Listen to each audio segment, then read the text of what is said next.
Hello and welcome everyone here into what is going to be essentially kind of a test stream rundown.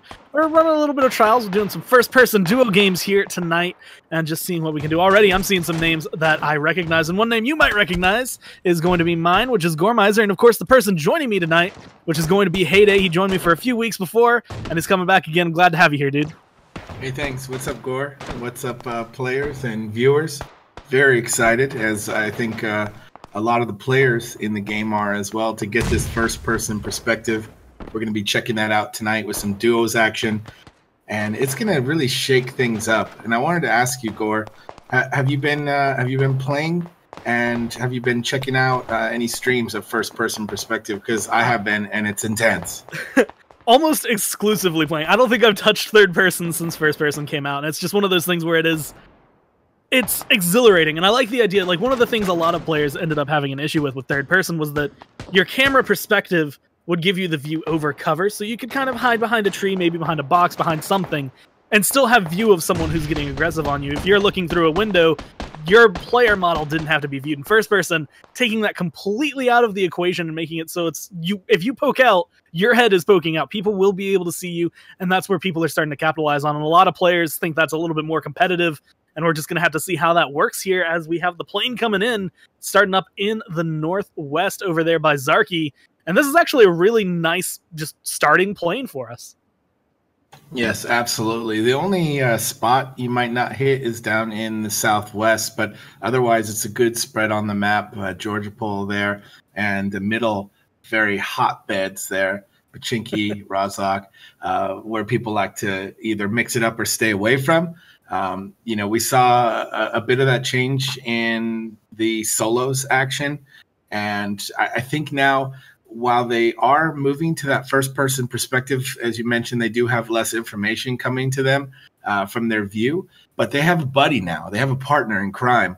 And hopefully that person's going to get their back. They're going to be talking about where they land, what they loot. I'm interested to see how these players sort of dole out the loot that they get, because what we've been seeing in some of the professional squads is they have a support player who he's like the ammo guy, which I find fascinating. So to see how that affects the duos as well is very interesting to me, and we're getting our first glimpse of that tonight. So one thing that's kind of surprising me, and this is a phrase that you should never utter in public, but school's been blowing up a lot lately. That has been the place for people to land. That is where people want to go. Like, that's just some nice early game fighting going on. You land, get a pistol, a shotgun, whatever, and you kill a few people. But again, people are trying to be competitive with this. As you can see, we have about 77 people alive right now, and they want to be able to last a little bit longer than in the 70s. And so it looks like people are going to be a little bit careful with where they're landing, but we still see, like right here, two teams that are right next to each other, and it's just going to be the rush. Who can get the better gun faster? And already I hear some shotgun shots being fired. I feel like they are not quite as safe as they would like to be this early on. Absolutely. Hopefully they'll press on each other. For us as the viewers, it's exciting, but it also means they can get some kill points as well if they push on those. I'm assuming that we're working with the same placement and kill points as we were with the solos. If not, correct me. But that's one thing that we saw. If you guys watched the Gamescom Invitational, kill counts and kill points versus placement on the leaderboards is definitely something the PUBG esports community is going to have to work out and figure out to get a nice balance. Yeah. But we'll see that here as well, and see how this plays out now in duos versus the solo players, where those players are playing for their single place on the leaderboard. Now it's a couple players going for it. You could see the first circle there favoring those in the Northwest. And I see a familiar name on the opposite side down in the military base, Machine Gunner and his team down there. So riding in the blue again, like he does, and we'll see how that works out for him. And with that circle, it's actually really favorable for pretty much every single person who jumped out. A lot of these players did jump out and try to spread out around that first initial half of the plane flight. There's some that are going to be outside, some that are going to have to look for a car, but they shouldn't have too much of a issue trying to get that done. Some might have to run all the way, but as we can see, players in Milta, players did make their way down here, like you had said, and a few that are going to have a little bit of difficulty. They still have about 3.5 minutes to loot up as much as they can. It looks like we already have one player sitting around on the bridge, although that's not normally the health bar that you want to be at when you are on the bridge, and just slowly but surely making their way along. And looks, with that driving, they cannot, like at that speed, there have to be tires missing. And you can see it right there. Absolutely out for a nice Thursday evening, or it's Friday evening this time. Friday evening drive. Finds another buggy here, and lucky for Fine there, can move on. It's a different Fine. It's with the F instead of a PH that we've seen previously. But we do see some of these teams down here in the Southeast a little separated, a little split up. And that's a dynamic that doesn't come into play in the solos action that you start to see more in the duos. Do those players split up and try to capitalize on the loot split, or do they stick together and really make the most out of that team situation? And if I'm looking at this correctly, Fine is actually in a party here with Oddcat, and the two of them are not near each other at all. Oddcat down there in the military base, and you can see how they're highlighted. Same way it would be if you had a teammate while you were playing.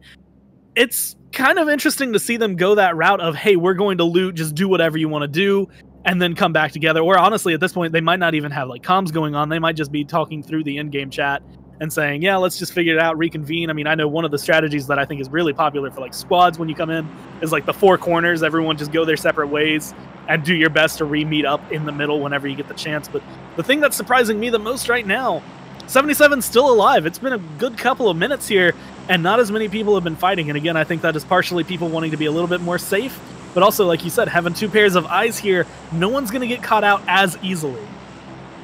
Yeah, you can make smarter decisions. I think with the two brains are better than one mentality, and this is going to be an interesting drop here on the coastline. Might even be out in the water, but yeah, with the two eyes, the two brains, you can sort of strategically pick your way through, and you can talk about those decisions. When it's just you solo, you've got that. Your different options in your head. You're weighing the decisions, and while you're doing it, someone sneaks up behind you and hits you with a pan. So a little bit different here for the players. As this West Coast is pretty untapped, we do see a team down there in the South. It looks like they're going to have some great loot options as they are able to make their way pretty safely up to the circle. I like that town down there, down on the water side. It's got a couple nice warehouses and a few other buildings to pick from. And that doesn't get a lot of play from what I've seen. I like to take a boat down there and loot up and then come back into the circle. And they're playing it very safe down there. Yeah, this is one of those cities where it's if the plane goes over it, usually you'll find a few teams there, but most of the time it does go pretty much untouched, like you had said. Again, a couple people might make their way down there because the warehouses are really nice to kind of try and get some of that good loot, but for the most part, it's another one of those things that used to be a really big hotspot. People used to go there a lot, and then they just moved on to the next big thing, similar to what we had used to see with like prison and the tunnels over there, which have slowly but surely been coming back into favor again. And just seeing players kind of go all around, make these decisions.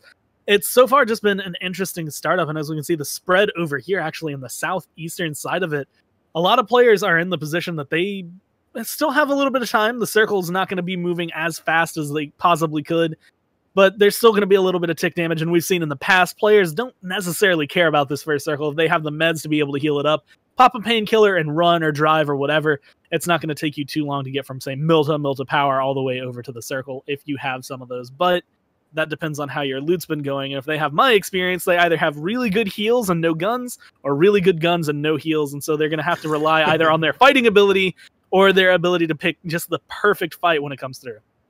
Yeah, very, very interesting to see those groups of two in the middle of the map here are so tight on each other.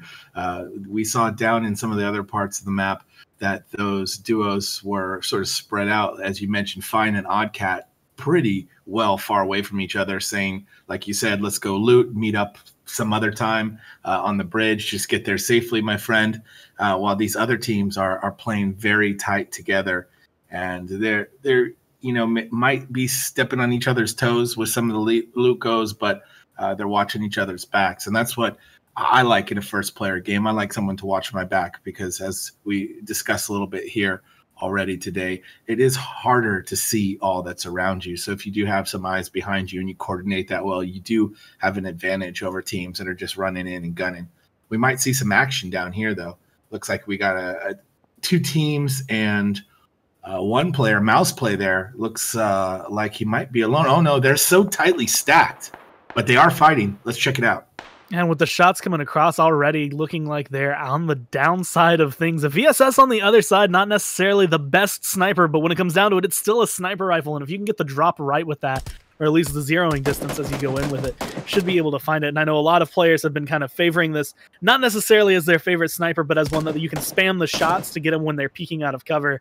And it looks like a smoke's going to have to go through out here. Like you had said, Mouse is not necessarily in the most comfortable position with these bullets flying at him. And it looks like his buddy is definitely like in the same boat. He's not very comfortable with the positioning they have, and they are getting pushed down very fast.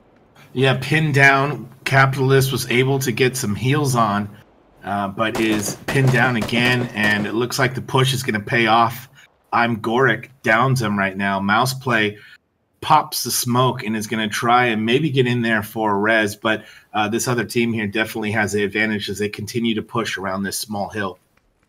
And keeping the cover, using the ridge to your advantage. Capitalist here wants to get into cover, wants to stay safe. Of course, depending on how Goric feels, he's just going to be able to execute him right there. Now, Mouseplay has two options. He can try to run. He doesn't have a teammate he needs to save. Or he can get aggressive here. And it looks like he's kind of backed away to try and get some cover, be able to heal up a little bit. He's in these houses. And the game does still kind of favor the defender here. So if he decides to kind of hold as well as he can, he might be able to come out of this one alive. He might be able to come out of this one with 2 kills, but it doesn't look like Goric and his teammate really want to push into that house. they're not kill hungry right now. They got the loot they wanted. They took out one of them, and they left him all alone by himself there, leaving 72 left alive as the fights have gone on across the map. And they're coming back with a little bit of better loot for it. Yeah, I like that. That even looks like a rooftop that he could potentially get on there. There are some teams moving in on that area, though. This is potentially going to be a little hotbed for some action here as teams try to get towards the center of the circle, get into a good looting area, and maybe pick some of the loot up that hasn't been snatched in that area yet. The circle doesn't move much, or rather that is still the same circle. Blue moving in. This is about 0.5 damage per second. So as you mentioned, there are some players that are going to sit on the outside, met up, and work their way in. And you can see the sort of the difference in gameplay as the rest of these players in the middle of the map are going to find themselves on top of each other. And a lot of times that can be the advantage for the player pushing on the edge, is that these teams here in the middle, they have early firefights, they blow through their meds, and they find themselves with another team right on top of them all over again. So we'll see how that plays out here for these teams in this duos action. And as we see, I mean, Gatka, one of the areas that I feel like a lot of people kind of glance over. It's actually probably one of the roughest to loot, just because, as you can see, surrounding by all, like, there's a ton of buildings here. They're all very separated, and the only thing between them is just wide open field. And that tends to be why we don't see a lot of action around here, or we'll see a lot more action, I guess, for this game, because players are having to cross through this. Anyone with a sniper, anyone with a vision, anyone who can pin someone down is going to be able to start taking pot shots at anyone who decides to cross this field. It is right now in the middle, but depending on how this next circle goes, and it goes right over there as well, probably going to have to see some of these players in the northeastern side of the map, or northwestern side of the map, go through Gatka and swing through. Like you said, some of these teams that have kind of found their home here, and they're going to be waiting, and at this point they have no real reason to move. They're safe in the zone unless they either want more loot, they see a crate they really need to go to, or they might win a fight and go kind of pick up whatever the enemies dropped for them. They might be able to find something, but as it stands right now, they're just going to be sitting around waiting patiently as we see a crate drop, and it's just outside the fresh circle, and it looks like there's only one team nearby who should be able to see this one. Yeah, that's a lucky drop for them. It's also a lucky circle for those players that were down in the northeast, or rather the southeast, as they're able to push into the circle very late, get there safely. And even if this second blue circle pushes on them, because of the way that the circles are lined up, that way is going to hit and push in a little bit slower than the other side. Here comes the crate drop. I'd like to see if they go for it, and I think that's what we're anticipating here. And you know, you assume they see it from where they are. And the question, though, is, do we go for it? And now they're talking. Do we go for it or not? Is it going to be worth it? They have no idea. Of course, we have this beautiful bird's eye view, so we have the advantage here to say that they should go for it. But it looks like they might play it safe and move away from that crate.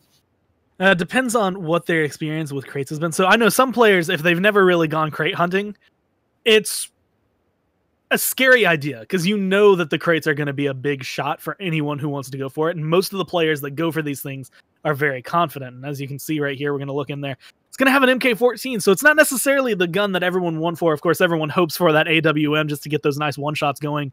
But it's a really strong rifle. It's really good for what you have. And of course, with the bipod that you can throw out, proning, especially as the game goes on a little bit longer, is going to be really, really nice for you, getting the accuracy and just being able to kind of take those headshots. And it looks like they did get in their car. They're going to be driving over there. If they're in my experience, I like going for crates. I always die at them, but I love going for crates, and that kind of goes player to player. If you have a good experience every time you've gone for a crate, either you've gotten a couple kills, or maybe you died, but it was a fun time for you, or maybe you just really like chasing the loot. You just have that inside burn for better and better loot all the time. And that's what we're going to see. They're going to be able to pick up that MK14 as we see some other teams looking like they're almost hugging each other at this point over here in this small little complex. I know they can hear the footsteps from each other, and they're just waiting patiently. Someone is going to make the mistake here, and it depends on who is going to be the first one to do so. Absolutely. Legendary here making his way around. Got his teammate in action. And it looks like they're trying to get some eyeballs on the other team. They know they're up in that room there, or at least were at some point, so maybe trying to bait them out a little bit with that shot.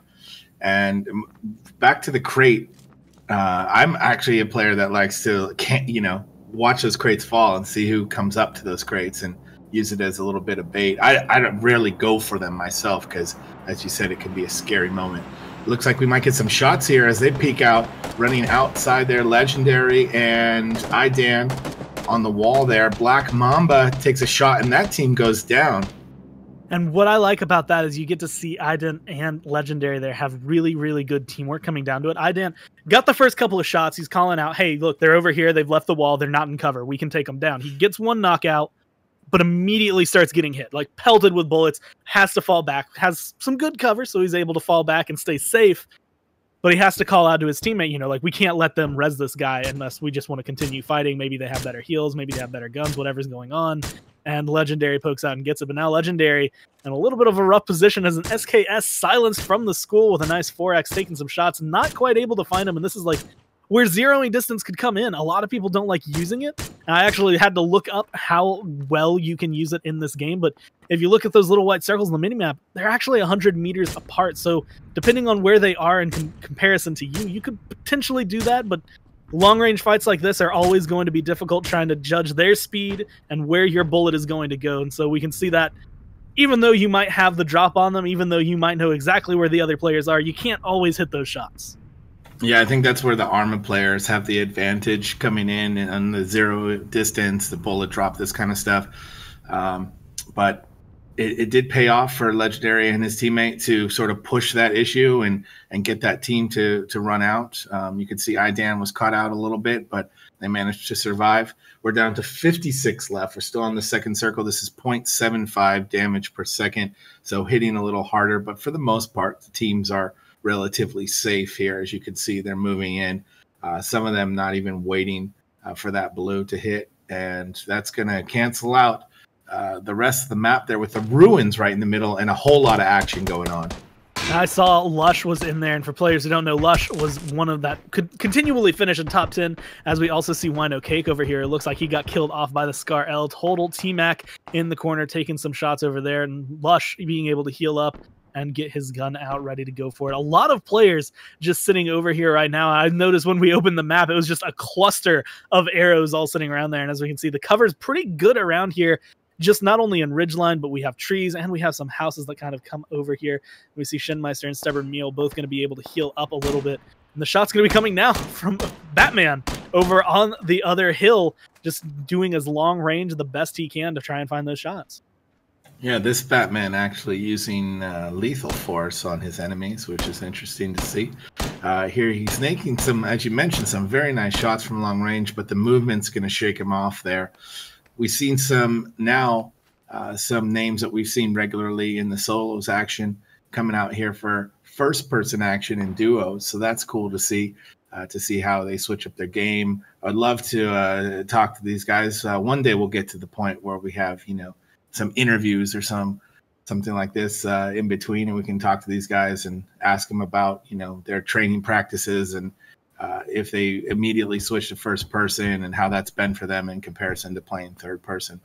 Because everyone that I watched playing this game immediately switched to first person and didn't look back. So it's cool to see the action in play here. And we're getting that first person perspective on some nice shots here from behind the wall. Dally-Cat on Stubborn Mule, and that team is hurting right now. Unfortunately for Dally-Cat, it looks like his teammate did get knocked down there in the process. So both of them going to have to fall back. One team to heal, the other one to revive. But it looks like Dally-Cat and his friend are going to be inside the circle. So they have a nice advantage just because they have to, the other team has to push into them. From ruins, they have to come towards Dally-Cat. So ultimately, it's going to be just a little bit more beneficial for them. But as you can see, Shinmeister is not going to play the waiting game. He recognizes they have an advantage and they can use that to reposition. He's going to be able to do just that coming up around the side. I'm not sure if he spotted them just yet.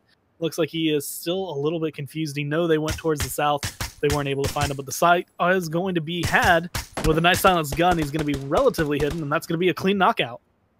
Yeah, that was unfortunate for Dally-Cat there. Shinmeister missing the few shots. Dally-Cat pokes back out and goes down. It looks like Stubborn Mule finished him off, and that's the difference between third person and first person there. Dally-Cat manages to run to safety, but then pokes out a little bit, and that's it. Like you mentioned, your head is out there, and you get the headshot, and that player goes down. And as you can see, we have a lot of action here in the middle of the map. Some regular names. Lush is in there.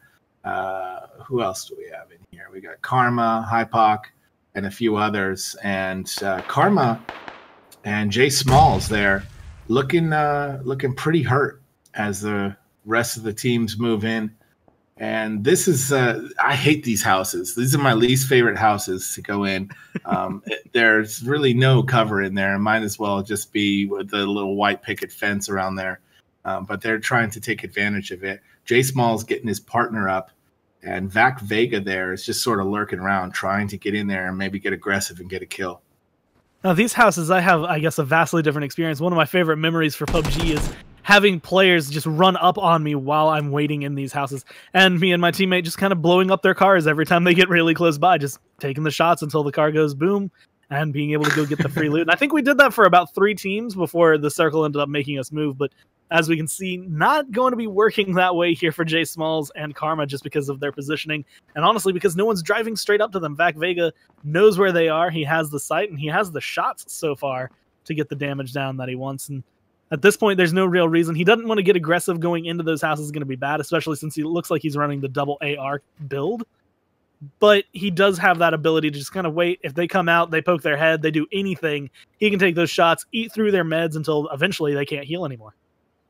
Yeah, and that's what really comes into play here. You do have the potential of maybe holding a little bit more meds than regular. You can sort of distribute the loot that way and have your teammate hold those meds. But at some point, you're going to run through them if you get in a lot of firefights. It's Batman's pushing up here on Hypoc and Lush.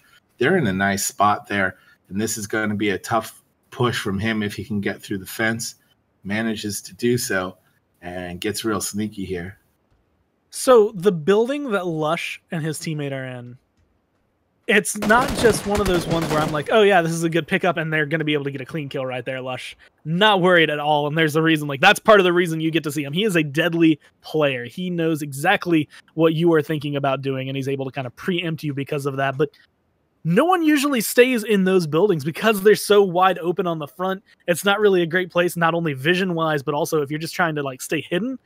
The one with the giant gaping door is not usually the best place to try and hide, but because of that, I feel like they got a small advantage. But with those shots, it's going to notify other players nearby that they are around, as we see some other shots coming down just outside or just inside the circle here.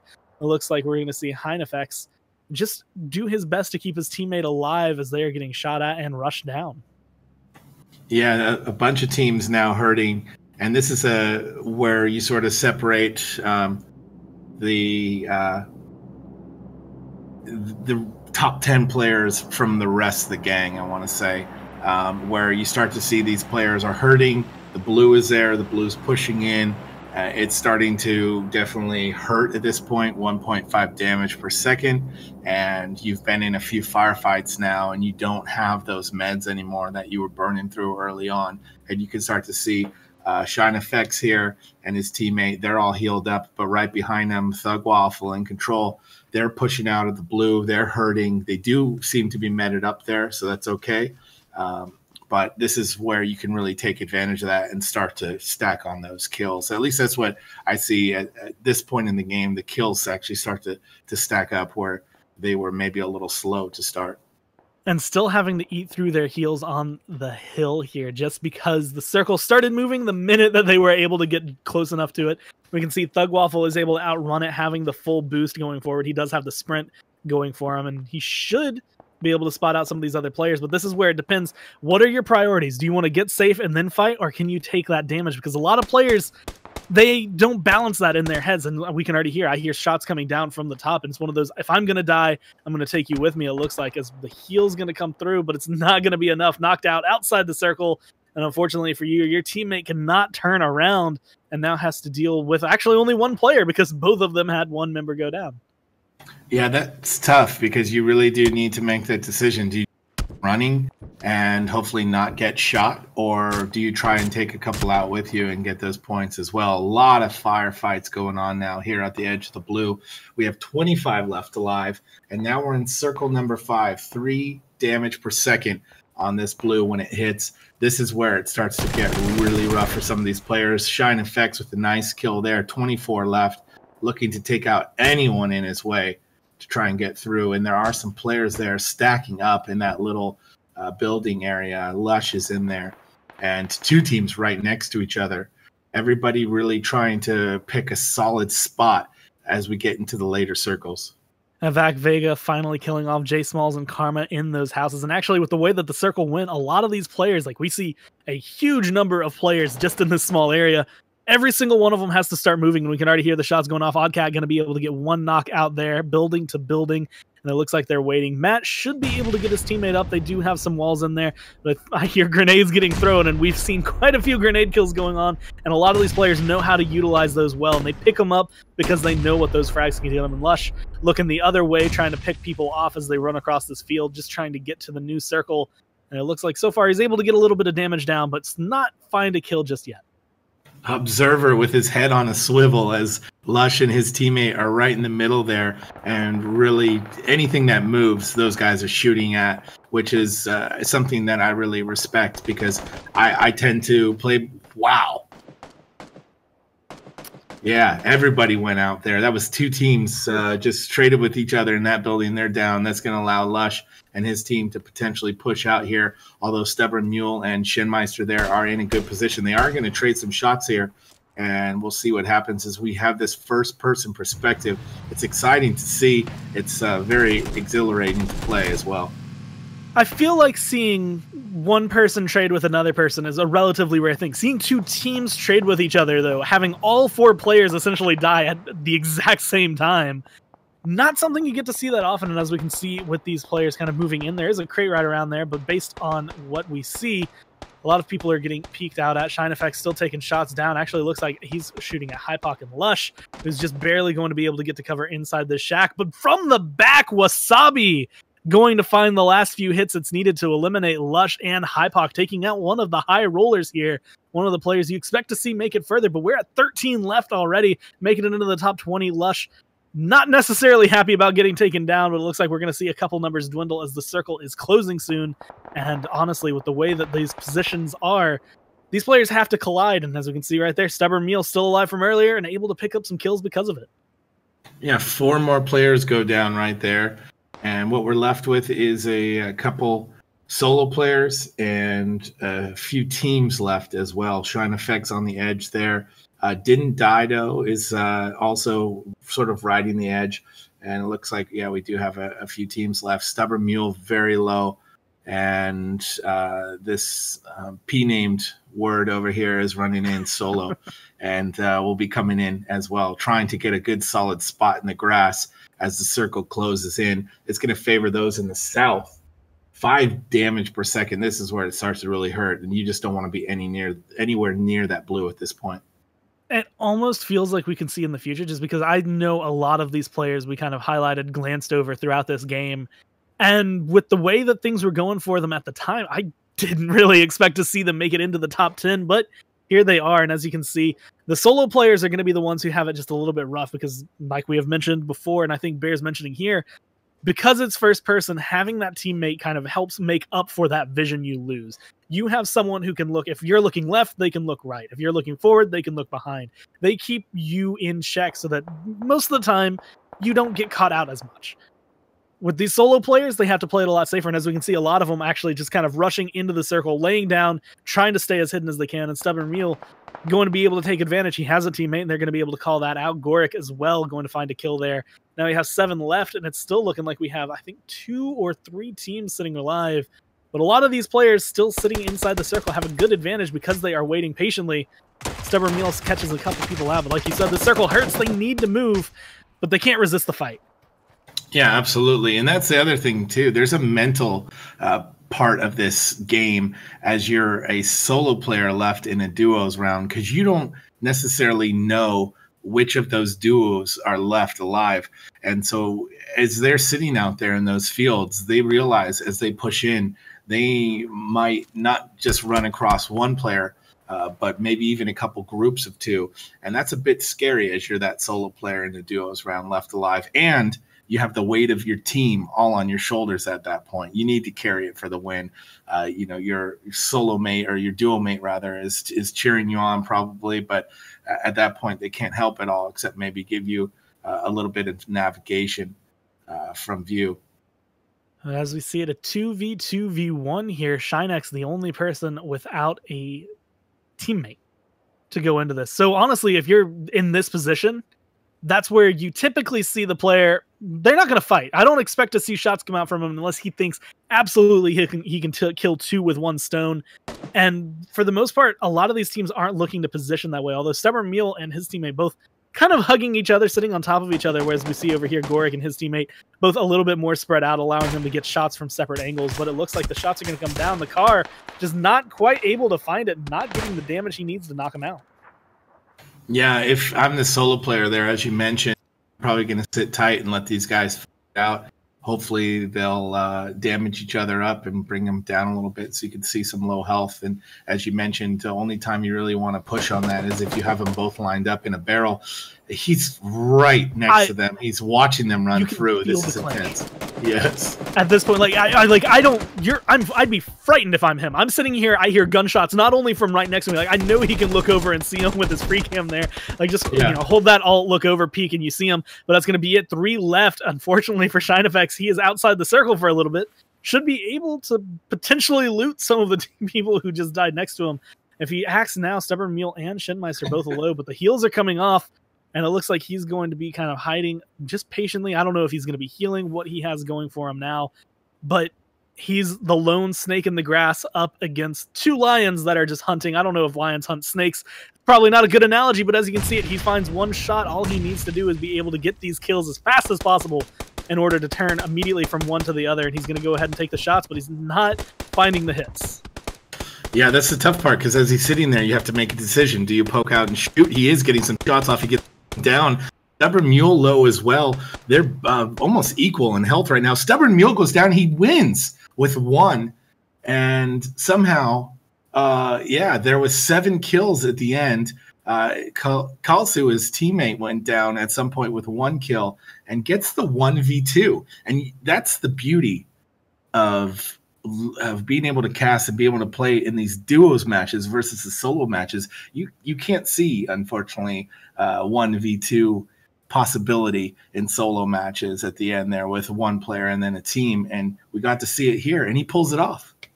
Yeah, 9 kills on Stubborn Mule, though. He's a little upset he wasn't able to clutch that one out at the very end. Shinmeister getting taken down. Again, not feeling too happy about it, but with ShineFX there, just kind of shining bright as it comes through, being able to find the shots he needed. He missed a little bit. He didn't have the best cover. He didn't have the best advantage going into that fight, but he came out of it on top either way, and he was able to win the first one of our first-person duos game. And, we had mentioned earlier how we did scoring for the first person. This one is just a fun tournament night. This one's just a fun, hey guys, do you want to come play some first-person duos? Grab your buddy, come out, see where you place. And ShineFX and his buddy, obviously, very happy that they made it to the top. But we do have 2 more games coming on after this one. There's no placement, there's no prize, but it's going to be big for everyone. They just want to come out and play. And so hopefully we'll see them in the next game. And hopefully we'll see you in the next game as we take a short little break to get that one set up. And we'll be back very shortly with the next match. See you soon.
Hey, yo, lesson here, baby.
Some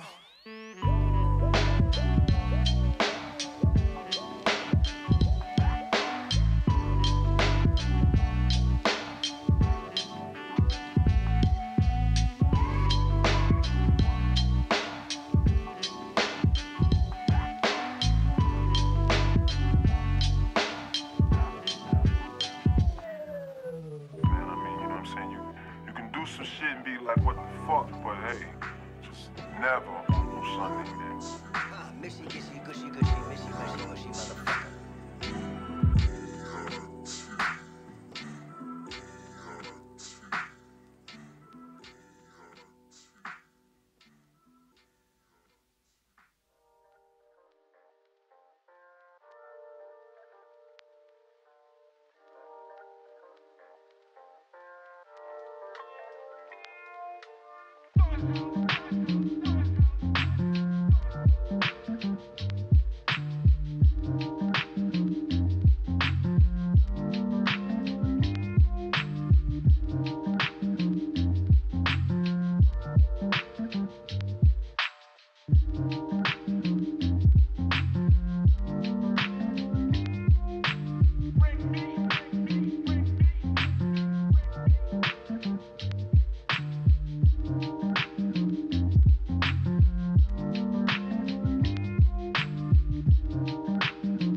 And we are back here with game number 2. As we see the spawn island slowly but surely fading into the distance, we still have a little bit of time here before the plane is going to spawn into the map. But as we saw in the last game, it can all come down to the circle, and it can all come down to the clutch 1v2 play, or you might be able to find yourself on top here if you are the 2, maybe trying to find that one person and pick them off before you end up falling. But we'll see how these players handle it, where the plane spawns, and what is going to go down at the beginning of this game in a few seconds. Before that starts, my name is Gormizer, and joining me once again for game number 2 here is going to be Heyday. Hello, hello. Here we go. And we've got duos tonight. And so far, already maybe a slow start, but a very exciting end to game 1, as we saw a 1v2 takedown. Very excited to see how game 2 goes as they come in here in just a moment on the map. We'll see which direction the plane comes in. We'll all go to planepath.net and get that location down. As we see, we got the East Coast is going to be the direction they're heading in from. It looks like almost a straight across split. They're going to end up a bit southwest. So the northmost point of the map, that river that runs through George Pole, will sort of be the cutoff point there in the north. But we will most likely see some folks go down to the military base and try that out. First person perspective tonight. Exciting times here in PUBG. Yeah, and as we got to see, that can affect how you see things in the game, and especially when it comes to late game, you have to poke out.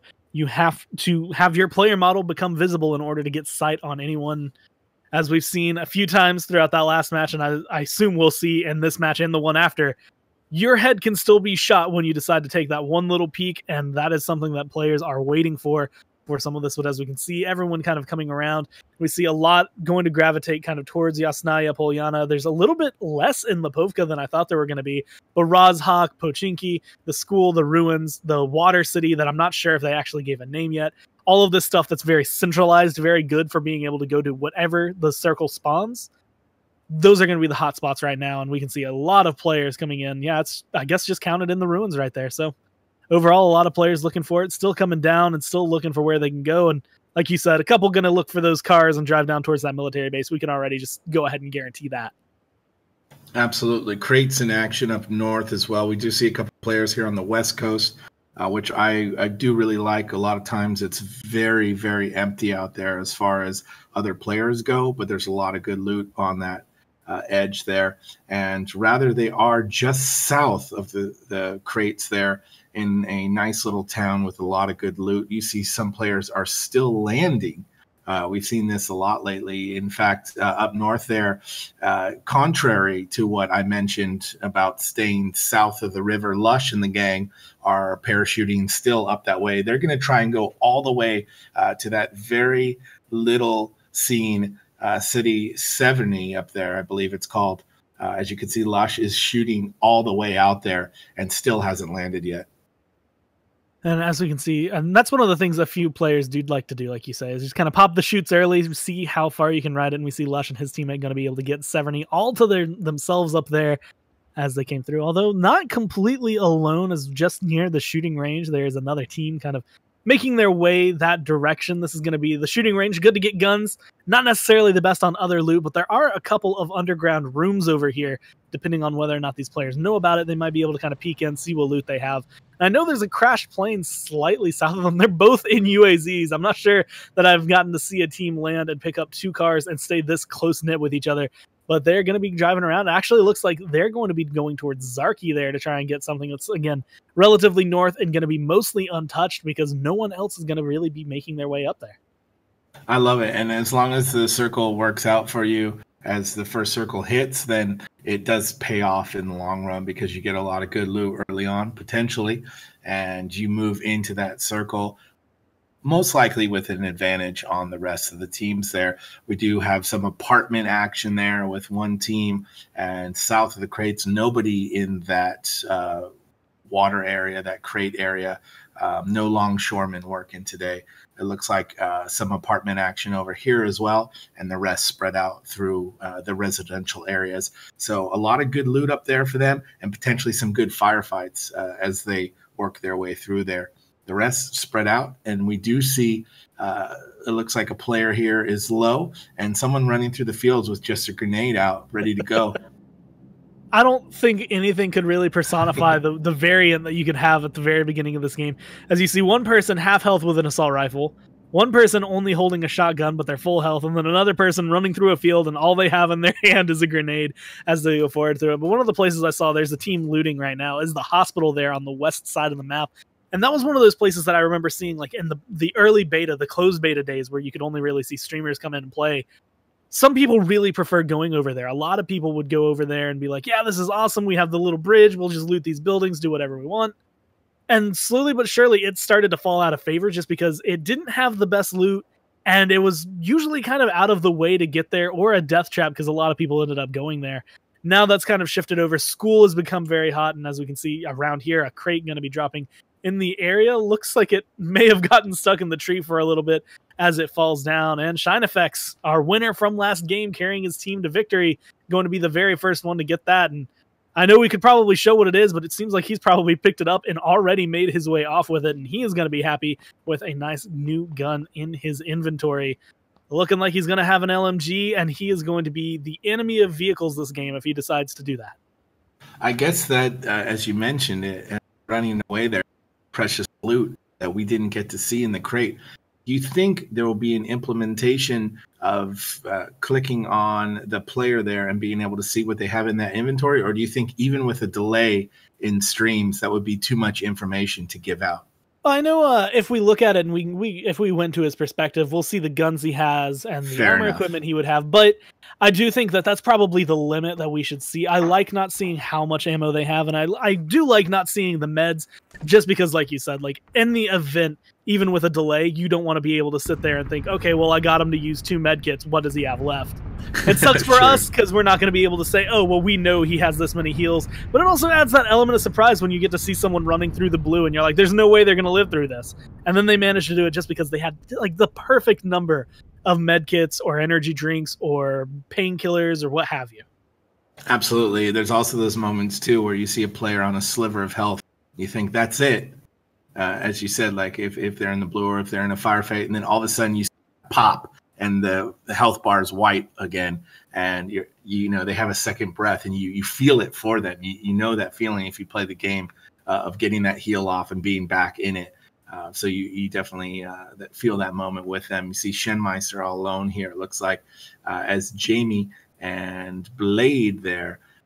Lurking around, and might see a fight here. Still 65 alive, and we're on circle 1, still 0.5 damage per second, so not really a threat just yet. But the real threat here to the players is this first-person perspective and the lack of any type of peripheral vision you might have. Now I see Machine Gunner getting killed by Oddcat there in the bottom left as Shinmeister, like you said, looking to get aggressive and possibly looking for a fight. He is someone who was on number 2. I have no idea if he is still with Stubborn Mule here or if they are teamed up or if he's coming around all alone. And I don't see any blue circles anywhere. I'm assuming that he's coming out of this one. Fortunately for him, riding it solo. But as we've seen in the past, riding solo isn't necessarily the end of the world. You just have to play a little bit safer, a little bit more carefully, and be able to place those shots as well as you can to make sure that you don't get a retaliation. But we have that circle. It's going to start closing in relatively shortly as Wasabi taking some shots over there towards Jamie, but not going to be able to find anything from it.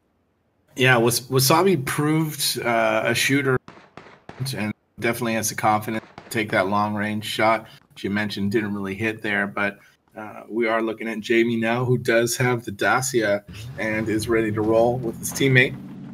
This is the exciting stuff with the duos action that we don't really see, is a happy little couple going off into the sunset there, looking for more loot together. Where in the solos, you know, we were seeing them, these players just so alone. And you know, if you're playing PUBG, you know the feeling. Solos so intense, all alone.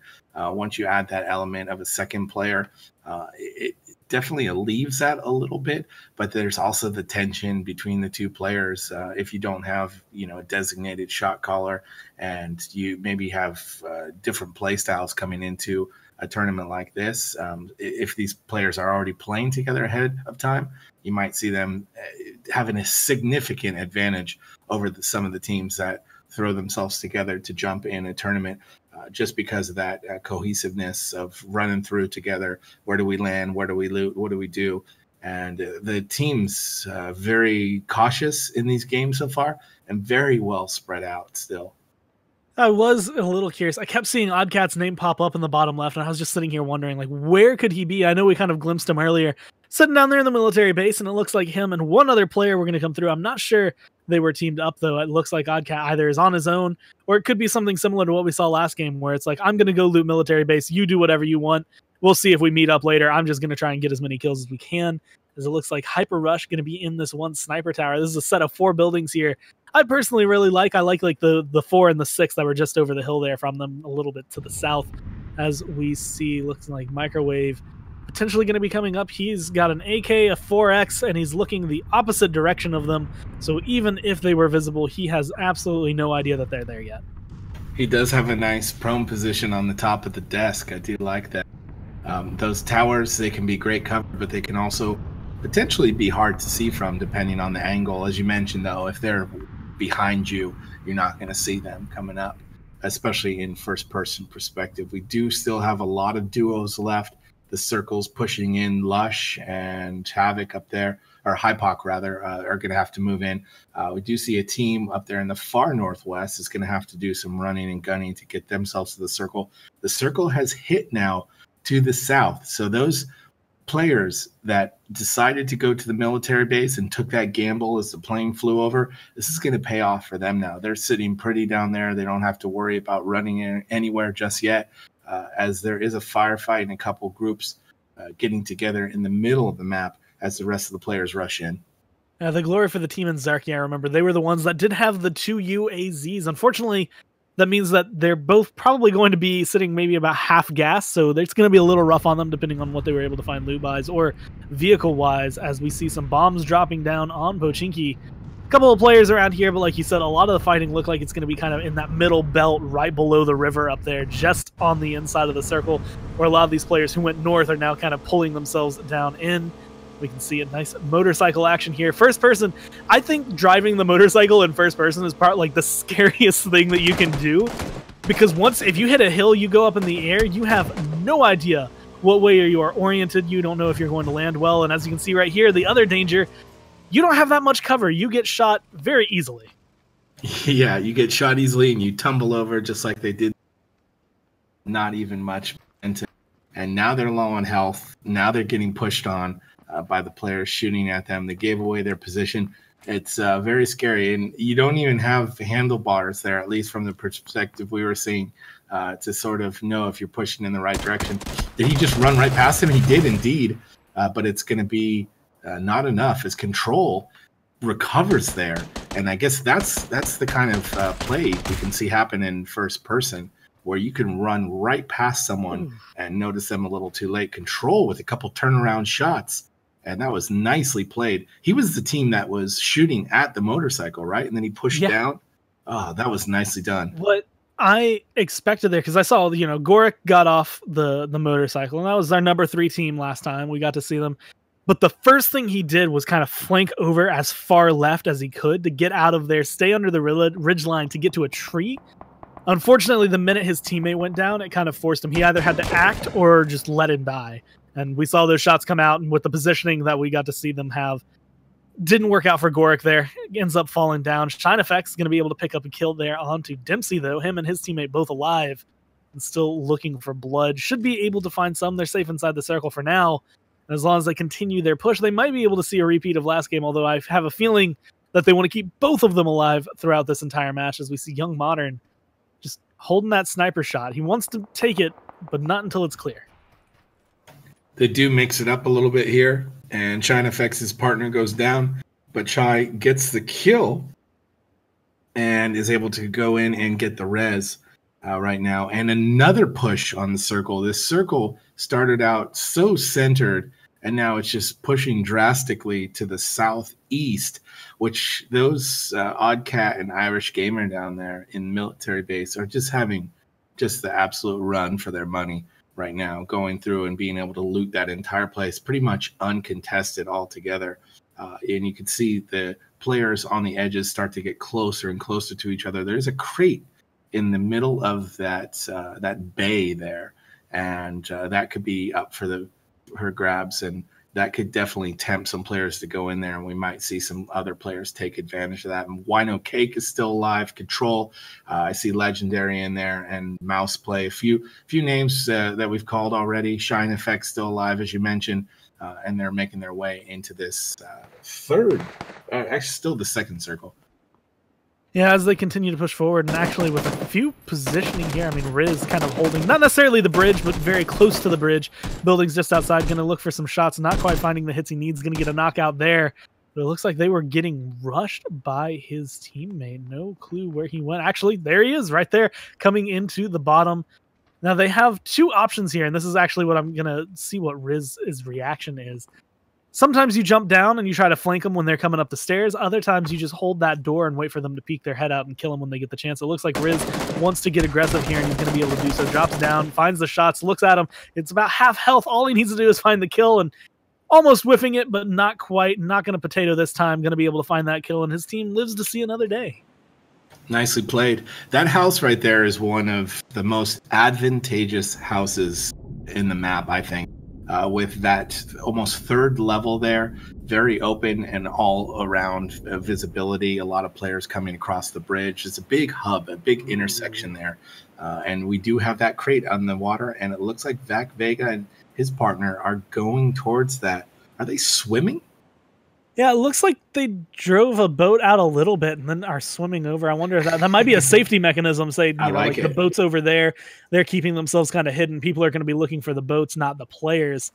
And they have a nice AWM. Vac Vega was one of the players last time who he had a relatively deadly run for a little bit there. He was the one who was kind of sniping into the houses in Gatka, able to find not necessarily that many kills, but he was always finding those shots. And speaking of finding shots, Meth Man not finding his, but getting found almost immediately when he poked his head out there, and his positioning just gets him knocked down onto the ground. His teammate doesn't seem to be that confident in pushing up and trying to help him.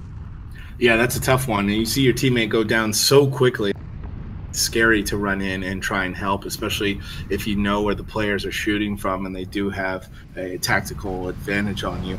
And it looks like some other players just coming in, YOLOing out here in this UAZ, just coming right through the action. They don't care. They want to get into the middle of the circle, and they're going to take some shots as they do it. And they're going to run through, again, not too worried about it. One of the things that could have, I guess, benefited, depending on how the fight wanted to go, popping tires is probably the #1 way to stop a car, but very hard to do. The other way is, shoot the driver, which, again, it's one of those things that you have to be prepared to take those shots. You have to be prepared to not get mad at yourself for missing. And a lot of players usually get a little frustrated if they kind of, you're aiming at it, you waste an entire clip, and you didn't even see a blood splatter at the driver's seat. It's going to be one of those things that some people will lean for, some people don't like to lean for it. It just kind of depends on their confidence. As we see Warm Pizza get taken down there. Looks like from just on the edge of the circle, Bob Tie there looking to try and clean that one up, going to be able to get that, leave his teammate all alone. But now he's taking that circle tick damage, and still not a lot, but it's enough to, honestly, getting caught out once, it's going to hurt. Yeah, I think that's a point of view of the game in general.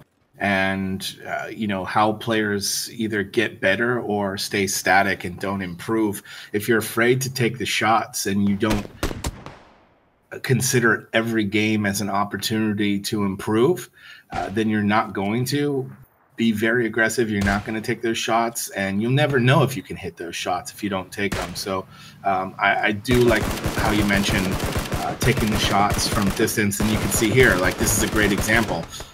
If he didn't try, he wouldn't have just exploded that car and the person inside. But halfway through firing that barrage of misses, he could have been frustrated and stopped shooting.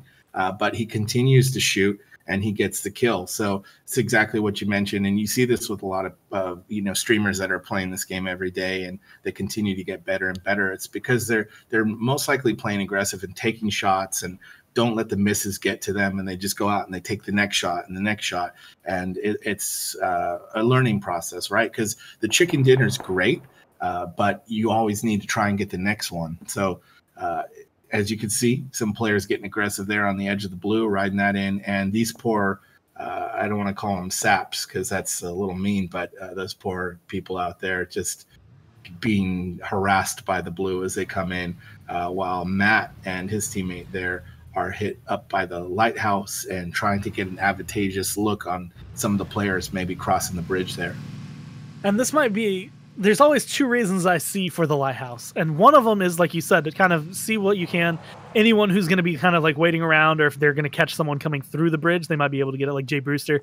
Had they waited just a little bit, they probably could have taken him down on his way through, although there's a team right behind him that is going to be deadly. And that would suck to lose that level 3 helmet. But it's a good place to spot out anyone who might be camping the bridge. You get a nice view of that middle area where a lot of people like to hide behind the boxes and keep their cover.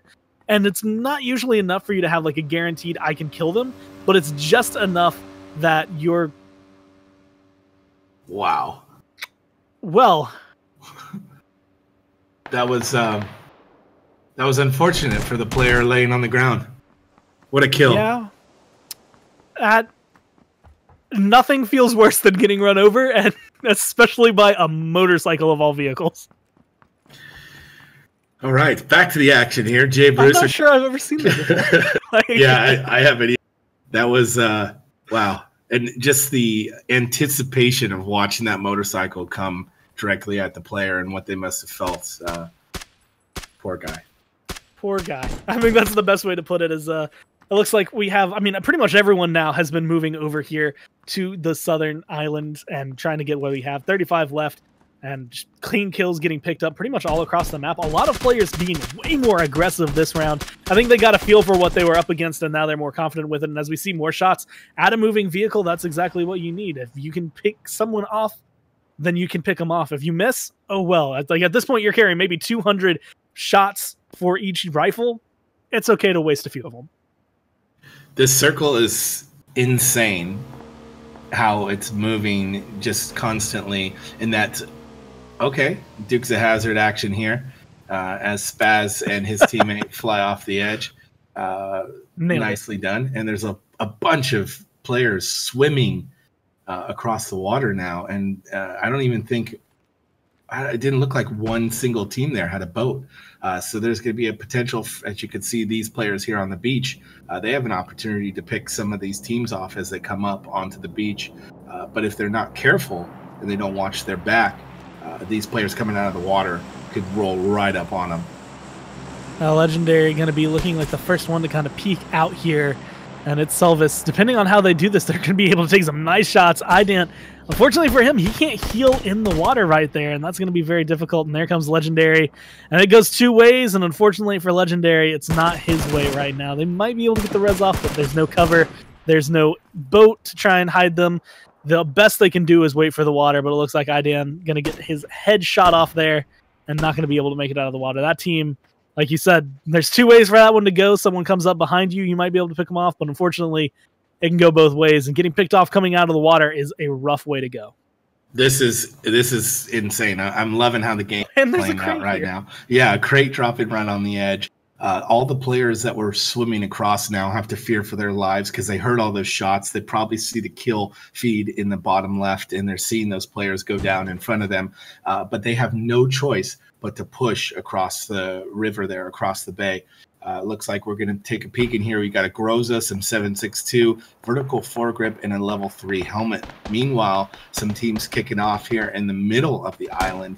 And as I was mentioning before, this circle is just crazy. It's pushing drastically southeast as it started with, if you remember at the beginning, Lush was all the way at the north point of the map, and it slowly made its way to the military base here.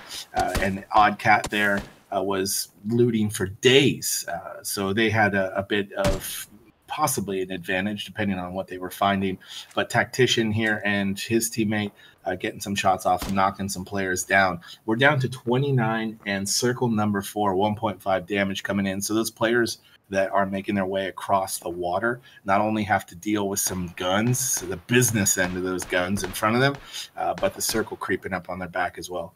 So Blade was knocked out and killed there, but the thing that caught me off is, what happened to Jamie right now, he just gets headshotted, but it wasn't Tactician, it wasn't Tactician's teammate that were able to get that. That was Hypoc from the other mountain on the other side shooting as far as he could. He was just able to get the nice view on it and was able to get the down and then the kill. And unfortunately for Blade, I don't think he was expecting the long-range fight to be coming from other players, Lush and his teammate over there, looking for that fight. A Snyder on the beach, running as fast as he can, the circle closing in, and no one taking shots at him yet. And I think that's going to be, again, up and down, players just not looking in the right direction. But as they see a couple more players running onto the beach, this is going to be the make or break, depending on whether or not they're able to live. Down by the circle right there, shots coming through, and Linux is going to be able to pick those up, no problem. Yeah, it's sort of a problem here that there's too many targets for these players to pick from. And so some are sneaking in the back door there. As you see, there's still a couple players at least in the water making their way up the beach. Snyder here in the middle, getting that heal on, and Spaz as well, hiding in the trees. They had a great vantage point there on the hill. They're going to lose that now, though, as the circle pushes in, and Control here taking some shots as well. A lot of great marksmanship going on here in this round. And a lot, just all on this kind of coastal area of the northern part of the island, a lot of shots being thrown out just because players weren't able to make it in time. As we see Lush going to be able to pick up one more kill there. 16 going to be left. Knocked out is Jumpman currently. Batman going to die, unfortunately for him. That's outside the play zone. I remember seeing him get knocked out there. And that AOWM, depending on if players have been paying attention, is still out in the playing field right now. And even though Hypoc and Lush have been making some really great shots like this one, cross range, being able to pick people off that are just mere specks on their screen before they scope in, that's one big gun that they have to deal with when they move in. And honestly, the AWM just becomes more and more deadly the less players there are. Absolutely. 15 alive. Here comes and we're going to get a glimpse into what's inside there. I like the move from the observer here, trying to get that in the air look and peek inside there. So we'll get that down. That's nice and sweet. There is just a Tommy gun in there, although at this point a Tommy gun might be something these guys want to pick up if they just want to go Rambo in the trees on the rest of the people, as we have 13 left alive. Circle number 5, 3 damage per second. And you can see there's actually a good amount of players that aren't in that safe zone just yet, and they're having to fight their way in. It's not often that a crate where the clothing inside it is going to be much more valuable to you than the gun you're going to be able to find. The Tommy gun, kind of looked down upon. It can be useful, but at the same time, there's no reason to really drop, if you have a good setup right now, anything for it. But there was a ghillie suit and a level 3 vest waiting for anyone who decides to pick that up. As Microwave going to pick up a couple of kills there, taking out one more team, leaving us with 11 left alive, depending on anyone going for these crates, which, by the way, have been a lot better than last game's crates. They're landing inside the circle in M249 with those 200 shots, if someone wants to go for that. But again, at this point, a lot of players more focused on the enemies around them than the actual loot that they could get at this point. They're feeling comfortable. They don't want to risk it. They don't want to take that bait and get shot just because they bit. Yeah, and I do appreciate that we are in ghillie suit would actually be worthwhile. Before we saw it in some urban zones. You can see Lush going down here, gets knocked out. They're making some nice shots from this hillside across the way, but they are exposing themselves as well. Hypox should be able to get him up. They are safe here, but it's Elvis is pushing up. He might get the 2 for, and he does. He's got a lot of kills in this game so far. Yeah, just being able to find what it is actually taking them out. I mean, Lush getting credited to Karma, who's down there in the military base with a nice sniper on his back. But being able to find those kills and take out, again, 2 of the leading players that you really don't want to deal with, and leaving it open. I mean, Microwave, Jumpman looking to be in a little bit of a fight. Vac Vega still around. Ump and AWM, if I remember correctly, is his loadout currently. As it looks like him and Jumpman going to be running away. Not the only team left, as we do see J Small's Karma still alive. But Microwave and Elvis are the last ones standing. They have to wait just a little bit. And again, we saw 1v2 last game. There's nothing saying it can't happen this game. But the odds are slowly but surely starting to get stacked against them. Yeah, 2 teams and 2 solos. 6 left. Circle number 6. And it is closing down in a really rough area with not a lot of cover, or sort of on the edge of the military base there. There's not much for anyone down there. I do appreciate that Lush and his teammate made it all the way from the north of the map to be there in the top 10 at the end. But yeah, as you mentioned, it's going to come down to, I think, who gets the better perspective here. And even though Elvis here has the sort of the, oh man, he's getting pinched. I was going to say he has sort of the advantage of the height, but he's definitely getting pinched here. Vac Vega comes in, it's going to finish him off, and we're down to 3 left alive. That's going to be a lot getting dropped right there. We actually see Elvis take out J Smalls and his partner there coming from the military base. But Vac Vega, Jumpman, left alive. Microwave, the only one left standing. And while the 1v2 was good before, the height advantage is coming through. They have the high ground, Anakin. Unfortunately for you, Microwave, it's not looking like you're in the best spot. He's also more outside of the circle than them. They're pinching him very nicely. Vac Vega, Jumpman taking away 4 kills apiece. Microwavy and Acity also both with 4 kills. And it's Elvis 7 kills there. It looks like the high for the round. Hyper Rush, we're seen down there in 10th place with no kills. Top 10, 0 kills. Not too bad. Also number 7 as well. Yeah, it's one of those things. I know, actually, you know, Batman and Dace Live were unfortunately taken down by the circle before they were really able to fight. They were swimming, and they were swimming slow, unfortunately for them. So they didn't end up making it over there. As you see, number 5, number 4. Both of those were really, like you said, kind of high kills. Number 4 were the ones that were, they had control of the base. The circles forcing them to move kind of played their hand and forced them to get out of there. And Elvis, with, like you said, the high count of the round, just showing up 7 kills. But that was game number 2. Now Vac Vega and Jumpman get to join the top here. They were both alive at the end. So now we've had 3 players survive total. across the 2 games, and we have the chance for it to go up to 5 as we go into game number 3 here. But we're going to have to take a short little break as we get that one set up, and we'll bring it to you shortly as we take one little bit. Again, my name is Gormizer, and Heyday here. We're both going to say thank you for watching, and stay tuned as we go into game number 3. See you in a bit.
Allow me to introduce myself. Who knows what dastardly crime he might perpetrate next? He's a very clever arch criminal who must be put away. Another innocent victim of his suicidal mania.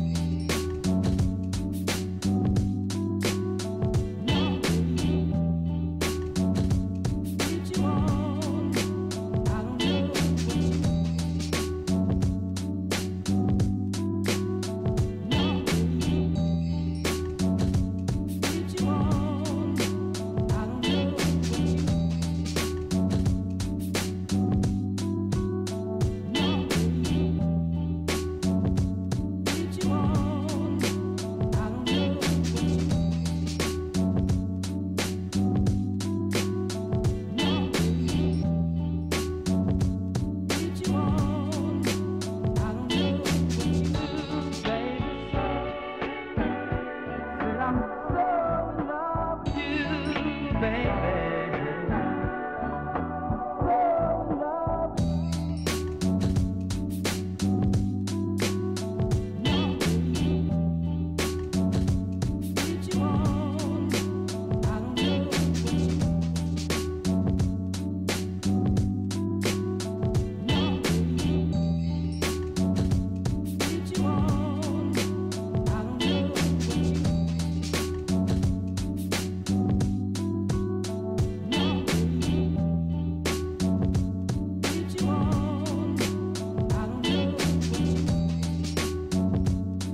And we are back for the third and final match of the night. These players have been going at it just as long as we have. It is now going to be 8:20 p.m. in the Eastern Zone if you are here, and these players are looking for the final win. 74 total going to be coming into this one. Once again, my name is Gore Miser, and joining me for this last match of the night is still going to be Heyday.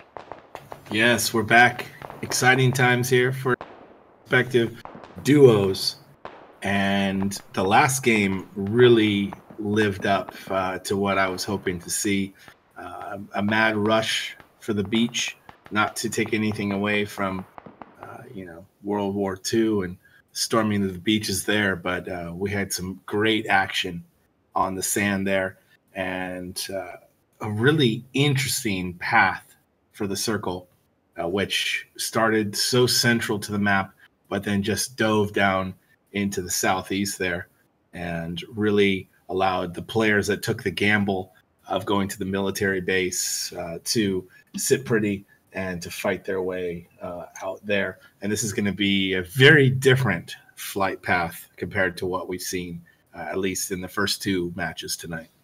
And I was thinking, speaking of a gamble going to the military base, a lot of players having that option, although it looks like only a few going to take it. And it seems like, I think maybe 2 teams total are going to be landing down there. I expect one of them is going to come out alive. Wino Cake and Total T-Mac are among the 4 players landing. But a lot of the others looking like they're going to be going towards Novo, towards Milta, some going a little bit more west, looking towards Pochinki and things like that as the plane goes up towards the north. But I'm actually kind of, baffled by the fact that there's not going to be as large of a bloodbath down here at the military base as we would normally see. Yeah, Total T-Mac and Wino Cake, 12 from the solos tournament, finding themselves down in the military base. And as I saw the plane sort of make its way north, and we see the players disperse outside, and as you mentioned, just a few going down to the military base, I started to think at the reasons why that is. Obviously, some players have their preferred looting areas, and when they see a path straight up the middle, they realize they can hit at least one of those if they have maybe a top 3 of places to go. There's also the fear of going down to the military base. So many times when we've seen this place being played out on stream, and even on a few occasions during the tournaments here, it's a total bloodbath down there. But yeah, there's many reasons to go. If you were to drop out there, and then this is the other reason to maybe not go down there, anticipating that the circle might not show that area some love, and it's the complete opposite corner as we saw in the last round. If you had the option to go on that, if you were on that plane there, Gore, and you were heading up north, would you have gotten out on the military base? Oh no, with that flight path, I'd be Rozhawk 100%. Every single time I get the chance to go there, I always end up going there. That's my favorite starting spot. And you'd be sitting pretty in the circle, probably with a boat nearby if you want to Georgia afterwards. The gamble pays off for those that went north, at least so far, and we see some action already. J Smalls and Microwavy here looking to get into a fight with a player across the way. J Smalls is down and out, killed with the UMP. We have 72 left alive, circle number 1. And it looked like I saw a couple kills coming down there. Just one being picked up, I believe, from Wino Cake down in the very bottom at the military base. As we see, though, the names are ticking up. Hypoc picking up some kills over there on the right-hand side as well. And it seems like the players who we have seen kind of take a little bit more patient route in the last couple games are finally starting to get that push going for them. They're just ready. You know what? It's for bragging rights. Why not try to get a high kill count when it comes down to it, too? And we can see a lot of these players not holding back this time. The first game, by this time, we were still kind of talking. Some players hadn't even landed yet, whereas now we are finally starting to see, 5 being taken down already, and it looks like even more are slowly but surely going to be joining the path. This Tactician here is going to be having to go up against Goric and his teammate all over here in Gekka. Yeah, and it's Elvis who ended up in second place for that round, goes out to Wino Cake early on. And we do see some groups of 2 down in the south. They'll have to make their way back up. But in the meantime, in the middle of the map, there are some players that are very close to each other, which could end up being some early blood to be spilled here. And that's exciting because that's what we came for. This is a blood sport after all. And the players, as you mentioned, maybe playing it a little less safe here in round 3, as there's no leaderboard, as you mentioned, just bragging rights. So let's go in, let's get some kills, and show the world what we got. And as you can see, some of them going a little bit harder than I think some of the others. Some still looking for that kind of optimal, I'm going to sit around and loot for as much as I can until I'm finally able to kind of close up the deal and try and get some kills. As Dempsey here, looking down the hill, should be able to spot out Mouse Play if he gets the chance. But it looks like the shots are going to be flying up towards him first. The UMP, not necessarily the best ranged gun, but probably the one that's best all around. You can use it close range and be very successful. And if you put your shots in the right place, you might be able to use it longer, but it looks like overall it's just going to come down as a cancellation. No one really wanting to fight that one out. They're going to fall back and try to get the higher ground and I guess a little bit more cover, but we see there a crate falling and only a couple teams kind of like it's central to a lot of these players, but not sure if anyone's going to notice it on its way down with all the firefights going on. Yeah, it is going to, at least it looks like, isolated area there, not with a lot of cover. So this could lead us into a good battle over the crate. Maybe someone watching it. Someone does need to be watching it, though. And as you said, a lot of players distracted with some action going on and also not having a crazy perspective with the first-person perspective. It's going to fall out here in the middle. And so far, nobody coming from the east to pick up that crate. We're going to see what's inside here in just a moment. And as it hits, we hear a little sound. We got the Groza, some 7.62 and a vertical foregrip. This might be worth one of the players making their way out to that field for, but so far, no bites.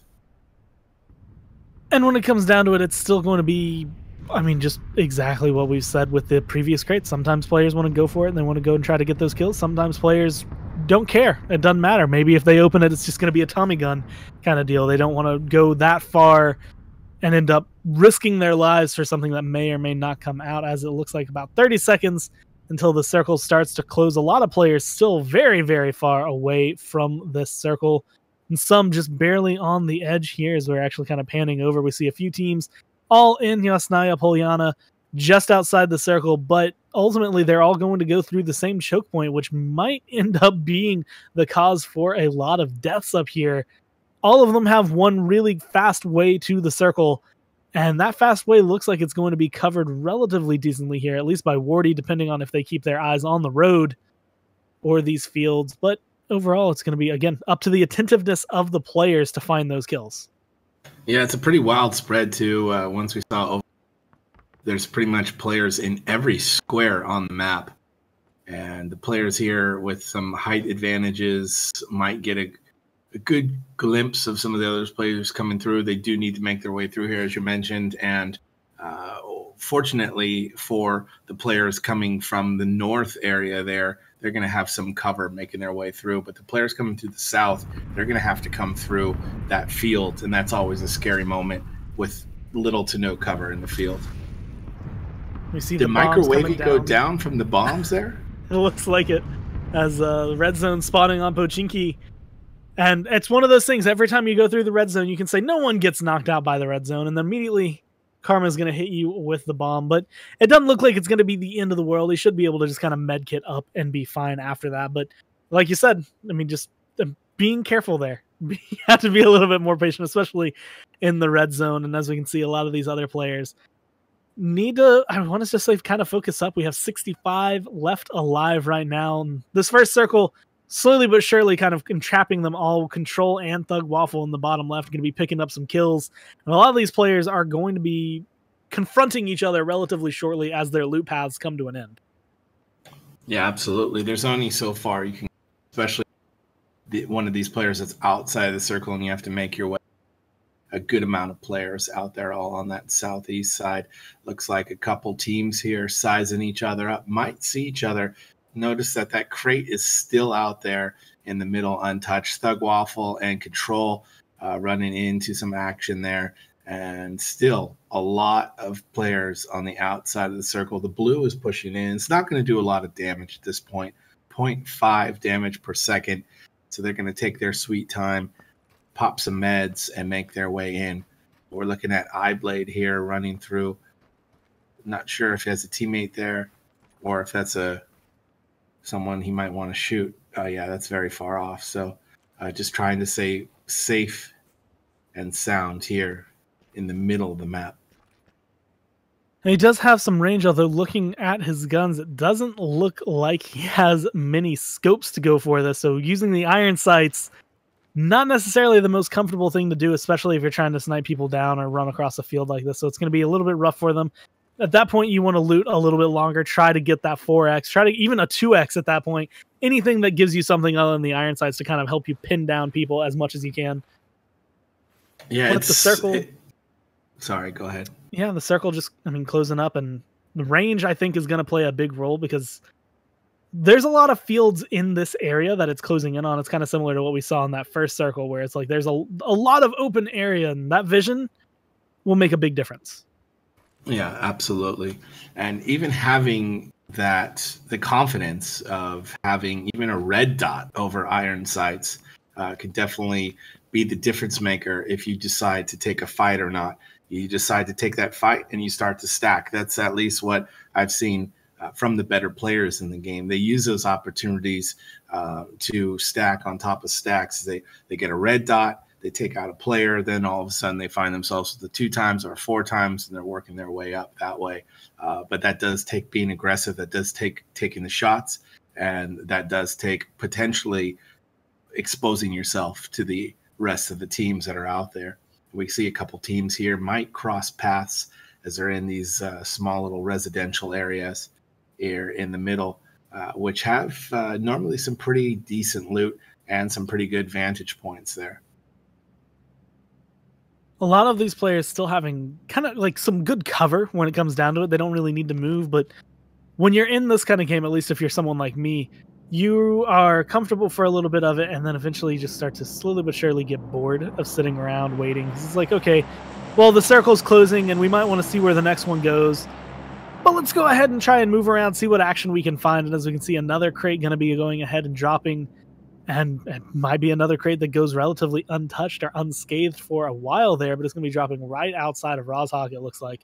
And it looks like a nice place for some players to try and run to, especially if they notice it. Again, that's going to be the big deal. First person, it's a little bit harder to see these things unless you're looking for them. So unless you're crate hunting right now, a lot of players might not care that much that there's one dropping. Yeah, for real. I mean, you see some streamers every day, and they've gotten to the point where they need to come up with games like crate hunting to keep their viewers entertained, and that's all they do in the game.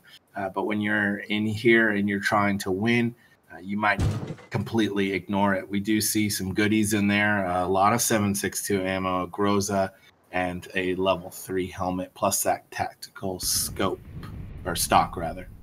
Yeah, so maybe if there's a player here who does have a M4 along with it and they want to take that and the Groza, they might be able to come out of it. But again, level 3 helmet, a lot of ammo, and it looks like Young Modern and his teammate going to be kind of watching over that crate. Not crate hunting, but using it as bait, whatever they can.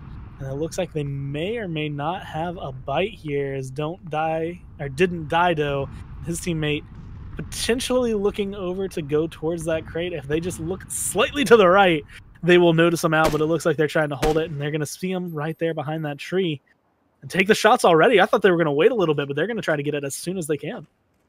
Yeah, that's interesting because they do have quite an advantage here. Eyes, not only great, but ridge that's coming across the river. And thank you for showing that off, Young Modern, and making me look like I know what I'm talking about. Toasted Metal, though, creeping up. And Young Modern, as you mentioned, took the shot very early. And this kind of backfired right now. They had such a good spot, and he was a little impatient, waited for him just to peek around. As you said, you probably want to wait till he comes down the hill a little bit and he's out of the cover of the trees. Now they have to waste ammo trying to get this kill and some medication as well. And what went from a very advantageous snipe spot over this crate and some good bait coming in has actually backfired now. And it looks like they might pull back and back away from this. And depending on how Toast Metal decides to play this, the shots are going very heavily in his favor as well. He's being able to find it not only with the silenced gun, but even just the slow tick, like you said, as long as it makes them use more of their healing items, doesn't really matter if he can get the crate. If he gets a couple of kills here, it should be comfortable for them. And that's with Young Modern even having an 8x on that SKS. We see the shots coming down one more time, but he's just not able to find anything with them. Yeah, that's tough. That's a tough thing. And that is sort of the opposite where you were talking about taking the shots and being comfortable with it and not worrying about when you miss it. And we saw someone taking a shot on that UAZ, and it very much paid off for them as they destroyed the car and the person inside. This is the opposite result of that, if you will, where you're taking the shots and you have everything in your favor and you just don't manage to get the kills. You can't dwell on that. You have to shake it off and go on to the next one. And hopefully they'll do that. Looks like they're backing off. Toasted Metal goes down. They're getting pinched a little bit from Idan there, who's also a bit low on health. Looks like the res is going to come in, but Legendary and Idan creeping in as well. Probably heard those shots firing off from the crate, and they're making their way in to maybe clean this up. It looks like Legendary does have a car in kit, so he could potentially take some of those sniper shots and try to hit him a little bit better than what we saw out of the SKS. It looks like Idan going to be flanking around looking for whatever he can, but not finding them just yet, and kind of exposing their backs depending on where we see some of the other teams go around. He might just be exposing his back to a larger threat, but as we kind of flip around and look over there, no one's waiting for him on that side. He does seem to have a clean flank coming up here, so as much as it could have been dangerous, that back exposure is not going to get taken care of by anyone else. And it's going to suck for Toast Metal here because they really have to decide what the play is. And it looks like they're going to be falling back. Yeah, they have to fall back again as the second team comes in. Idan did, at least from our perspective here, get a glimpse on the crate. I'm not sure if he actually saw it. They're going to push back as well. The blue's coming in, though, and it's coming in from the side as the circle continues to push northwest. So that's going to be moving these guys in here. Jumpman is the view now. He gets a couple shots off. Some nice shots as it hits from that UAZ. And these players here are very low on health, lucky to survive. And when it comes down to it again, when you take those shots, it's worth the risk. Again, if you can get a kill out of it, it's worthwhile. Even if you use some of your ammo, it's not going to be the end of the world. The hospital looking to be potentially a hotspot depending on these players going through. Jumpman not able to get the kills, but he is going to take care of some of those tires and at least make it a very difficult escape. As actually Vac Vega going to take some shots and gets a knockout there onto Blazing Blevlins, which should be a revive, shouldn't be too big of an issue, but just being able to take those 2 AKM shots and find that knockout, that distance, just shows how deadly the player can be. Exciting to see where this circle ends up. And this could go so many different ways. There are a lot of pockets of cover up here. This is a great spot where they are now up on that rooftop. As you can see here, Georgia Pulp's going to be the focus here on the second or third circle rather. As it comes in, it's going to hit at 1 DPS, so it starts to hurt. And you can see a couple players low on health, lucky to be alive. It's Jumpman and Vega there do have a great spot. They can see in all directions from that rooftop. And they're not even on the top of it. They're on the second or third floor or so, and still have a great spot. Oh, there he goes. Yeah, so this spot here, they can see around in all directions. You can see even on the rooftop of the hospital, they're able to get some shots off there as well.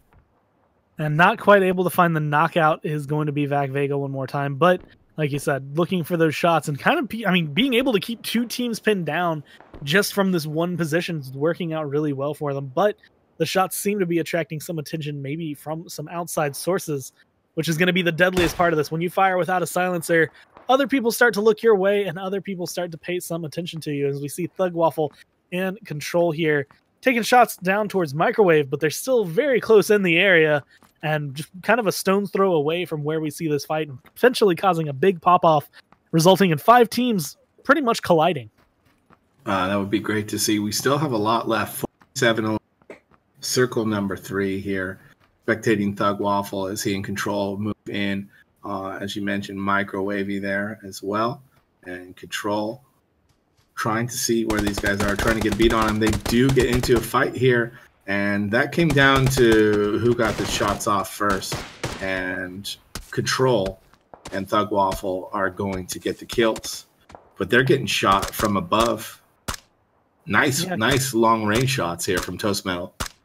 Coming up from Rozhawk onto the mountain, going to be able to find some of those hits. It looks like they did get the knockout onto Control, and Thug Waffle not really able to move Control. Ultimately looking like he's going to fall down here as Toast Metal gets that kill. I was going to compliment them on the play just before that, just having them, watch each other's backs. Control comes forward, gets those shots off first, like you said, gets the knockout, looks for the kill, gets the execute, and then turn to the right. And immediately as he turned, we see a teammate poke his head out, start shooting towards them, and we see Thug Waffle immediately take him down. It's just kind of the I'll watch your back while you watch mine kind of deal that comes out of that one. But unfortunately for them, looks like Control's not going to be able to be there to help them out. And LaVelvet, the one we are now currently watching over, has this positional advantage of no one knows if he's in the house, but he's going very slow as to not make any steps and keeping that silenced UMP focused full auto at that door, waiting for someone to make the mistake to come up. But it doesn't look like anyone wants to come upstairs just yet. Yeah, this is another clench moment. I love it. These guys push up. Looks like they're going to throw up a grenade, a frag. It lands. None of them not going to hit. So they do know he's up there. He knows they're down there. So we might have a bit of a stalemate here. 43 left alive, so still a good amount of teams lurking around. And at this point, it looks like they might just completely back off and go hit up some other houses. Nice standoff there from the lone player to hold his ground and make sure that he stays safe while the enemies there are forced to push off. And we have a couple players that are swimming across the river again. Always scary to see in these competitive tournaments as they're not making a lot of noise and they might be safe in the water for some time. They do have to come up on the ground at some point. There's usually not too much cover.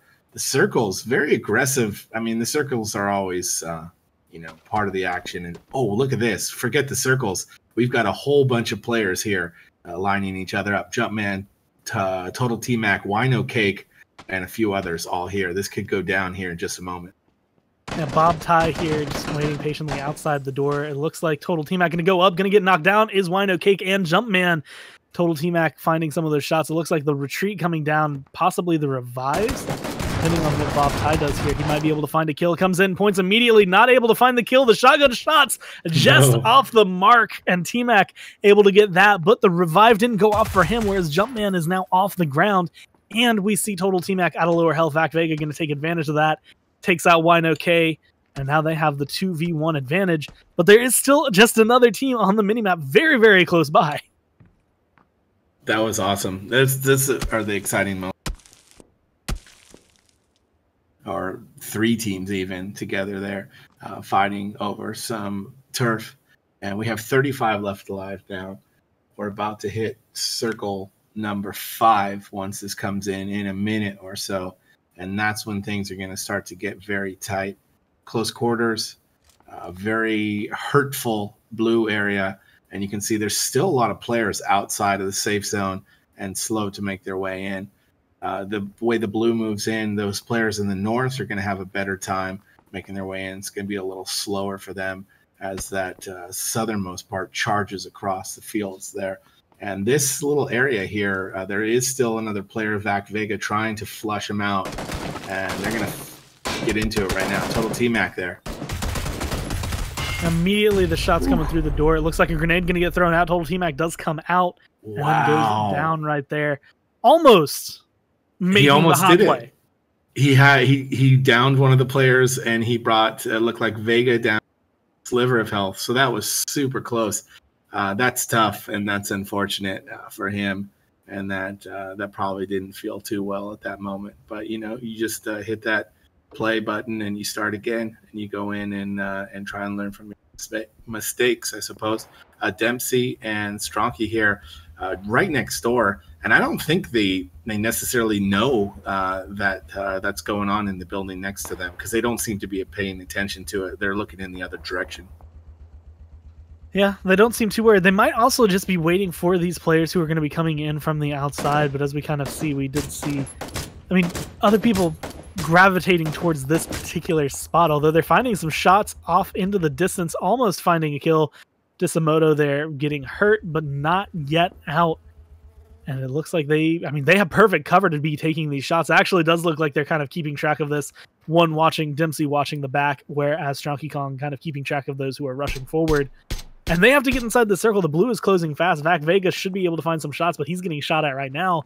With so many players in this one area, Hellpander here might not recognize that there's some right in this garage he's running to.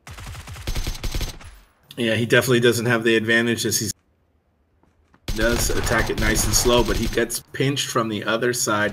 They're doing a great job of moving around, but his teammate comes in, downs one of them.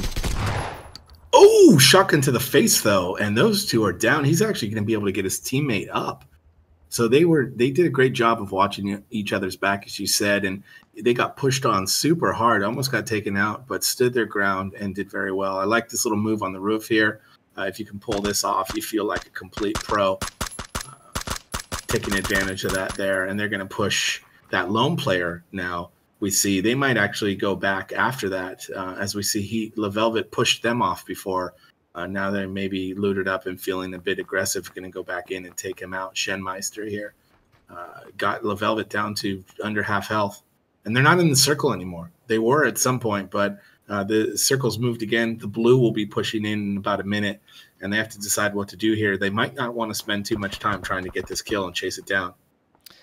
A lot of players don't usually like to utilize the control walk in this game. Some players might not even know that it's a thing, but if you do control walk, you walk a little bit slower. Your footsteps, they're still the same audibility, but it's going to be just slightly slower, so it's going to be harder to tell if that's someone coming up on you or not. And as we got to see right there, those Stubborn Mule and Shinmeister pretty much just going to go for the pinch maneuver. LaVelvet not going to be able to come out of that one alive. There's still some players in the hospital. We still see Jumpman and Vac Vega still alive right there next to Dempsey and his teammate. Although Vac Vega getting taken down right there, trying to rush forward, did get it down, but it looks like the revive is going to be able to go off, and Jumpman is going to be left all on his lonesome. Yeah, that's tough. They've been sitting in those buildings nice long time. Jumpman does have the car, taking some shots there, and manages to hit pretty well, although he does have two players right behind him. They're going to be coming up, and they're probably going to want to take him out because they realize that he's in the way for them to get into the safety of the white, which now has moved back in a sort of southeast direction. As you can see Dempsey here in the corner. These guys are meting up, preparing for their move into the safety of the white. This area is one of the ones that I think is lesser seen overall across the map. Coming out, I mean, the warehouses right here south of Georgia Pole are kind of popular. The hospital, again, kind of popular as we see players starting to collapse in there and using it as their cover, as their vantage point, or potentially as their grave, depending on if they get spotted out too fast. But they're still going to be safe within it, and they're going to be able to get some pot shots off, as Goric should be noticing some people relatively soon here. But there's not a lot of cover here. There's a lot of hills that you can try to use as cover. There's maybe a couple buildings. But when it comes down to it, these are more open than some of the wide open fields, because even the grass isn't going to be able to hide you. You either have to have a tree, or you have to just be counting your blessings and hope that your ridge is going to be the one that no one is looking at. And it looks like we're going to see Blazin' Blevins be just lucky enough with him and his teammate being able to make it over there. Although the shot's coming down, raining hell from above, from the hospital, but not able to find the kill just yet. Goric and his teammate, they have the fire, they have the suppression, but they just don't have the accuracy for the kills. And they don't have the circle either. The circle continues to east, and it's really allowing those players that were lurking down there and taking their sweet time to get into the safe zone to actually be safe, while the people that were sitting very safely and maybe start to count that as a win already are forced to run now and push through. And that's a good takedown there, waiting patiently for that player to come out. And that's one of those small plays where he's been sitting there a while, and unfortunately for him, it's not going to pay completely off. But patience can win you that game. He does get the kill on Goric, it seems, leaving us now with 9 players left alive as Toast Metal got taken down by an SKS. Thug Waffle falling very shortly after. And it looks like we're going to be having some snipers be the reign supreme here, coming down over there from from Puneji there, as we see, who's just coming in and honestly a player who hasn't really been doing too much, but finding these shots that he wants, not finding the ones he needs there, as that SKS just not quite as accurate as he would like. And on the other side, Didn't Dido going to be looking for the kill onto his teammate. Not quite able to find the shots just yet. His health going to be good. And from the back, Stubborn Mule gets the kill, ends up saving someone else. But with that circle closing, that's going to leave a lot of solo players left alive. Yeah, 6 alive. Stubborn Mule here has a good position. Trees and some hillside there. We do have 2 teams, again, 2 solos. And we've seen that, I think, each of the 3 games, if I'm not mistaken. Which has led to some very good standoffs and fights at the end. And Warm Pizza goes down there. Pasha with the kill. And is going to use a first aid kit here to heal up. You're going to see that health bar jump up into the safety of the white. And the circle right now not really favoring these players here on the outside. And Stubborn and his teammate, they don't even need to be in the circle right now. They can hunt these guys down and get the win here, not even inside the circle if they play their cards right. Although it looks like they might not see where they are. It's hard to tell. Oh, well, there it is. Yeah, well, it was a 2v1. Unfortunately, just one small click going from prone to crouch can be the difference in your life. We get to see 6 kills spread across the team, 3 and 3, as we saw 4 kills there on Pasha. A couple players going up there. We do see 8 kills there from the SKS and 7 kills onto Toast Metal. But overall, comes out on top. Shinmeister, Stubborn Mule, they've been making it pretty far. They've been mentioned a lot. But ultimately, they were the ones who came out kind of just, on top for this one. And they've been hinting at it, getting close. But this was the first time, and they're finally able to kind of surpass it all. And that's what we get to see. That's game number 3. That's the bragging rights. We have 5 players now up in the top and 5 players who have survived all 3. Yeah, very nice place. And thank you to all the players for. And thank you to the RN Jesus Circle action tonight, because it was all over the place and it definitely made for some exciting games. I think my favorite was the second game and how that played out all the way down in the south there after looking to be such a northly fight. This one, a little different ending there, as it was hard to tell who really had the advantage.